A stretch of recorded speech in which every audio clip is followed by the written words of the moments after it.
Hello दोस्तों, कैसे हैं आप सभी। उम्मीद है आप सभी बहुत ही अच्छे होंगे। तो आज हमारा प्रकाशिकी का ये दूसरा वीडियो है जिसमें आज हम लोग प्रतिबिंब के बारे में जानेंगे कि प्रतिबिंब क्या होता है और इसके दोनों प्रकार जानेंगे कि वास्तविक प्रतिबिंब क्या होता है, आभासी प्रतिबिंब क्या होता है। तो चलिए दोस्तों, हम देख लेते हैं प्रतिबिंब क्या होता है। ठीक है, तो सबसे पहला हेडिंग हो जाएगा हमारा प्रतिबिंब।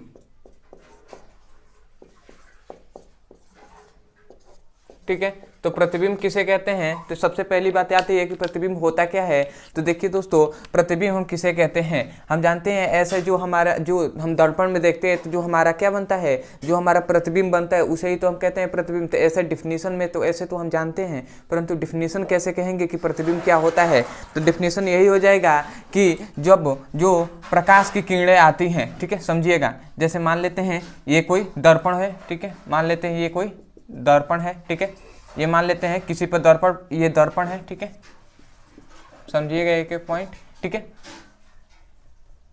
ये दर्पण है, ठीक है, और ये क्या हो रही है, ये प्रकाश की किरणें ऐसे आ रही हैं, समझिएगा। ठीक है, ये कोई समतल दर्पण है, ठीक है, समतल दर्पण है, ठीक है, समतल दर्पण है। ऐसे प्रकाश की किरणें आ रही हैं और प्रकाश की किरणें आई और क्या हो गई, ये टकराने के पश्चात मतलब परावर्तित हो गई। ये क्या हो गई, परावर्तित हो गई, ऐसे आ गई। ठीक है, और दूसरा प्रकाश की किरणें मान लेते हैं, दूसरी प्रकाश की किरणें ऐसे गई, ये सभी क्या है, यहाँ तक दर्पण है, और द्वितीय प्रकाश की किरणें ऐसे गई और ये क्या हो गई, ये परावर्तन के पश्चात ये क्या हो गई, ये भी इस मार्ग मतलब क्या हो गई, परिवर्तित हो गई। ठीक है, मतलब क्या हो रहा है कि जो प्रकाश की किरणें आ रही हैं और परिवर्तित हो जा रही है। ये पहली प्रकाश की किरणें हैं, मान लेते हैं ये पहली प्रकाश की किरणें क्या हो गई, परिवर्तित हो गई, और ये द्वितीय प्रकाश की किरणें हैं जो दर्पण से टकराने के बाद परिवर्तित हो गई। तो ये किसी बिंदु पर क्या हो रही है, मिल रही है। यहाँ पे क्या हो रही है, ये किसी बिंदु पर वास्तु में मिल रही है। तो यही जो बिंदु है ना, इसी बिंदु को हम क्या कहेंगे, वस्तु का प्रतिबिंब कहेंगे। ठीक है, वस्तु का प्रतिबिंब कहेंगे। ठीक है, तो ये तो हो गया वास्तव में जो प्रतिबिंब मिल रही है। और आभासी में भी तो प्रतिबिंब मिलता है। जैसे कह दिया जाए कि डिफिनीशन अभी मैं बताऊंगा, ठीक है, बस यहाँ पे थोड़ा सा फोकस कीजिए आप। ठीक है, दूसरा हम कह दें, मान लेते हैं ये कोई समतल दर्पण है, ये क्या कर दिया गया है, लेप लगा दिया गया है। ठीक है, ये कोई समतल दर्पण है और लेप लगा दिया गया है। अब मान लेते हैं कि ये प्रकाश की किरणें ऐसे आई और प्रकाश की किरणें परिवर्तित हो गई। ठीक है, ऐसे प्रकाश की किरणें आई और ये क्या हो गई, परिवर्तित हो गई। ठीक है, और ऐसे मान लेते हैं ये द्वितीय प्रकाश की किरणें ऐसे आई, द्वितीय प्रकाश की किरणें ऐसे आई और ये भी ऐसे आ गई, ये भी परिवर्तित हो गई। ठीक है, समझिएगा, ये क्या हो रही है, द्वितीय प्रकाश की किरणें आई और ऐसे ही ये द्वितीय प्रकाश की किरणें ऐसे आई और ये भी परिवर्तित हो गई। तब हम देख रहे हैं कि क्या हो रहा है, यहाँ पर ये प्रकाश की किरणें ऐसे चली जाएंगी, ये प्रकाश की किरणें ऐसे चली जाएंगी। तो ये वास्तव में इधर तो नहीं मिलेंगे, वास्तव में आगे ये चल के दूर हट जाए, नहीं है दूर, ये समानांतर से क्या हो रही है, ये दूर एक तरह से हो जा रही है। तो इसे हम पीछे ले जाते हैं, इसे हम ऐसे डॉटेड लाइन में इसे हम पीछे ले जाएंगे। तो ये वास्तव में मतलब क्या, आभासी में, मतलब एक तरह से हम कह सकते हैं आभासी में किसी बिंदु पर मिल रही है। तो इस बिंदु पर मतलब जो आभासी प्रतिबिंब यहाँ पे बनेगा और वास्तविक प्रतिबिंब यहाँ पे बनेगा। तो हम अभी दर्पण जान रहे हैं, दर्पण के जो दोनों प्रकार पढ़ेंगे तो ये दोनों फिगर, ये वास्तविक प्रतिबिंब के लिए है। ठीक है, ये वास्तविक प्रतिबिंब के लिए है। ठीक है, और ये क्या हो जाएगा, आभासी प्रतिबिंब के लिए है। ये आभासी, ठीक है, आभासी प्रतिबिंब के लिए है। ठीक है, आभासी प्रतिबिंब के लिए है, ये वास्तविक प्रतिबिंब के लिए है। तो हम ऐसे डिफिनीशन इसका क्या कहेंगे, हम देख रहे हैं कि यहाँ पे वास्तव में मिल रही हैं और यहाँ पे आभासी में मिल रही हैं। तो हम क्या कहेंगे कि देखिए, हम कहेंगे दो या दो से अधिक प्रकाश की किरणें, क्योंकि हम दो, ये क्या है, प्रकाश की किरणें है ना, समझिएगा, ये क्या है, प्रकाश की किरणें हैं। ठीक है, तो हम कम से कम दो प्रकाश की किरणें चाहिए, तभी तो ये किसी बिंदु पर काटेंगी।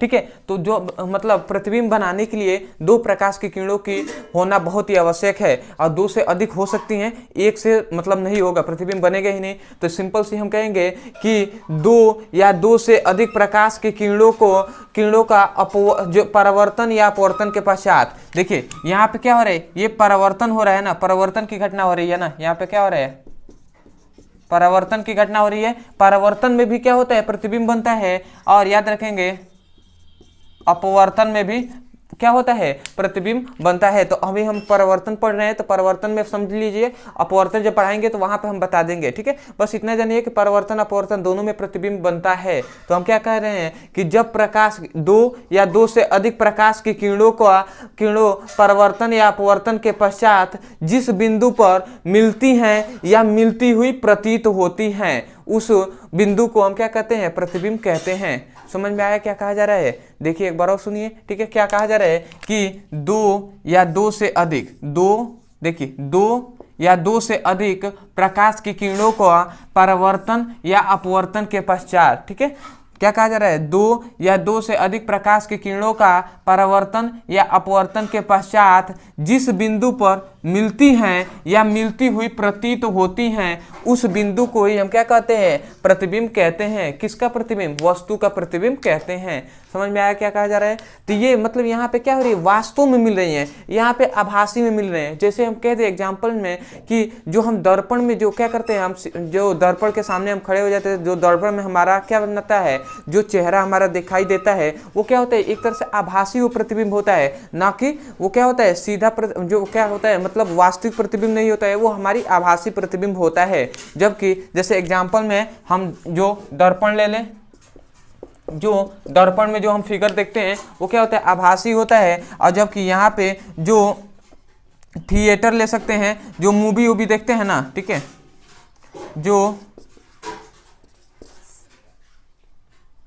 जो हम फिल्म देखते हैं थिएटर में जाकर, वो फिल्म जो पर्दे पर होता है, जो क्या होता है थिएटर में जब हम जाकर देखते हैं तो वो पर्दे पर जो क्या होता है फिगर होता है, वो क्या होता है, वास्तविक, मतलब क्या होता है, वास्तविक प्रतिबिंब होता है। तो सिंपल से इसका डिफिनेशन क्या कहेंगे कि प्रतिबिंब का सबसे पहले डिफिनेशन कहेंगे कि दो या दो से अधिक प्रकाश की किरणों का परावर्तन या अपवर्तन के पश्चात जिस बिंदु पर मिलती हैं या मिलती हुई प्रतीत होती हैं, उस बिंदु को क्या कहते हैं, वस्तु का प्रतिबिंब कहलाता है। ठीक है, तो ये आप लिख लेंगे। ठीक है, चलिए मैं लिखवा दे रहा हूँ। ठीक है, उसके बाद हम आगे देखेंगे इसके दोनों प्रकार। ठीक है, तो इसको मैं बता दे रहा हूँ।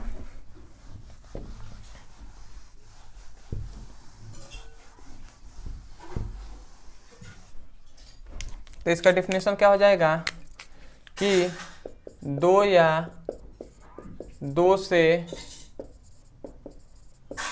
अधिक प्रकाश के किरणों का परावर्तन या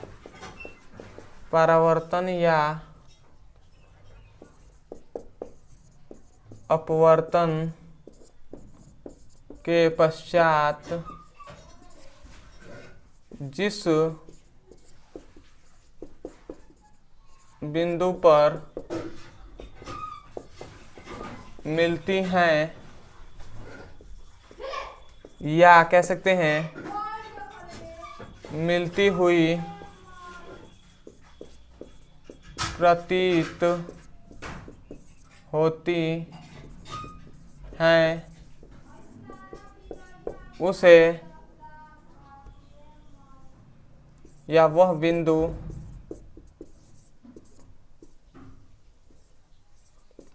वस्तु का प्रतिबिंब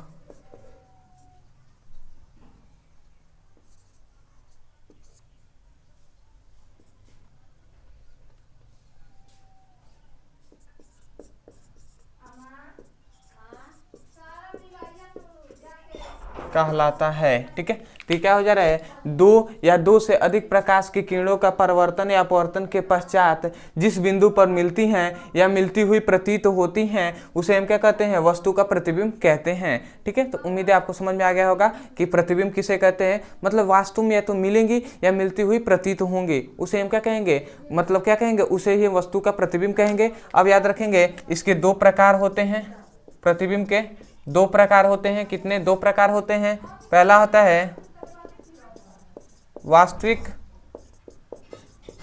प्रतिबिंब और दूसरा होता है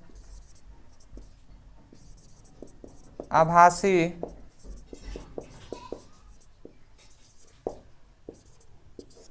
प्रतिबिंब। ठीक है, पहला होता है वास्तविक प्रतिबिंब और दूसरा आभासी प्रतिबिंब। तो वास्तविक प्रतिबिंब किसे कहते हैं कि जब दो, समझिएगा यहाँ पे फिगर में हमने जो बनाया था, जैसे ये क्या है, कोई दर्पण है, ठीक है, ये कोई दर्पण है, ऐसे मान लेते हैं, ये क्या हो गई, प्रकाश की किरणें गई, ये परिवर्तित हो गई, ठीक है, और द्वितीय प्रकाश की किरण ऐसे गई और ये क्या हो गई, पुनः ये दर्पण से टकराकर परिवर्तित हो गई। तो ये जिस बिंदु पर मिलती है, इस बिंदु को हम क्या कहेंगे, वास्तविक प्रतिबिंब कहेंगे। तो मतलब कहने का ये मतलब है, टोटल कहने का यही मतलब है कि यहाँ पे क्या हो रहा है, परिवर्तन हो रहा है, दर्पण से क्या होता है, परिवर्तन की घटना होती है, परिवर्तन की घटना होती है ना दर्पण से। तो हम क्या कहेंगे कि दो या दो से अधिक प्रकाश की किरणों का परिवर्तन के पश्चात जिस बिंदु पर मिलती हैं उस बिंदु को वह बिंदु वस्तु का वास्तविक प्रतिबिंब कहलाता है। मतलब दो या दो से अधिक प्रकाश की किरणों का परिवर्तन के पश्चात जिस बिंदु पर मिलती है उस बिंदु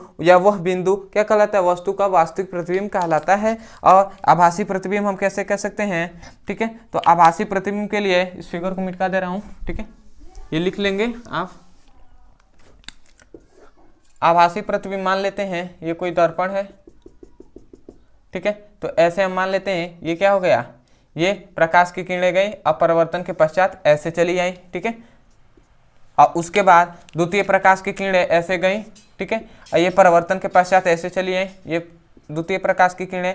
तो ये क्या हो रही हैं, ये आगे ले जाएंगे तो ये आगे वास्तव में तो कहीं नहीं मिलेंगे, परंतु इसे अगर हम पीछे ले जाएं, ऐसे अगर हम इसे पीछे ले जाएं तो ये जिस बिंदु पर आभासी में मतलब क्या होती है, मिलती हुई प्रतीत होंगी, ये जिस बिंदु पर मिलती हुई प्रतीत होंगी उसे ही हम आभासी प्रतिबिंब कहेंगे। तो इसका क्या कहा जा रहा है कि दो या दो से अधिक प्रकाश की किरणों का परिवर्तन या अपवर्तन के पश्चात जिस बिंदु पर मिलती हुई प्रतीत होती हैं उस बिंदु को हम क्या कहते हैं, आभासी प्रतिबिंब कहते हैं। तो ये दोनों आपका हो गया। जो प्रतिबिंब हमने कहा था कि प्रतिबिंब क्या होता है, तो प्रतिबिंब आपने समझ लिया कि जब दो या दो से अधिक प्रकाश की किरणों का परिवर्तन या अपवर्तन के पश्चात जिस बिंदु पर मिलती हैं या मिलती हुई प्रतीत होती हैं उसे हम क्या कहते हैं, प्रतिबिंब कहते हैं। वह बिंदु ही क्या कहलाता है, वस्तु का प्रतिबिंब कहलाता है। उसके बाद हमने वास्तविक प्रतिबिंब बताया कि क्या कहा जा रहा है कि जब दो या दो से अधिक प्रकाश की किरणों का परिवर्तन या अपवर्तन के पश्चात जिस बिंदु पर मिलती हैं उसे हम वास्तविक प्रतिबिंब कहते हैं। आभासी प्रतिबिंब में क्या कह देंगे कि जिस बिंदु पर मिलती हुई प्रतीत होती हैं उसे ही हम क्या कहते हैं, आभासी प्रतिबिंब कहते हैं। थोड़ा सा बस अंतर है, ठीक है। तो उम्मीद है दोस्तों बहुत ही अच्छे से आपको समझ में आया होगा कि ये दोनों क्या है, ठीक है। तो अगर समझ में आया है तो हमारे चैनल्स को सब्सक्राइब कर लीजिएगा, वीडियो को लाइक कर दीजिएगा। मिलते हैं अगले वीडियो में। जय हिंद।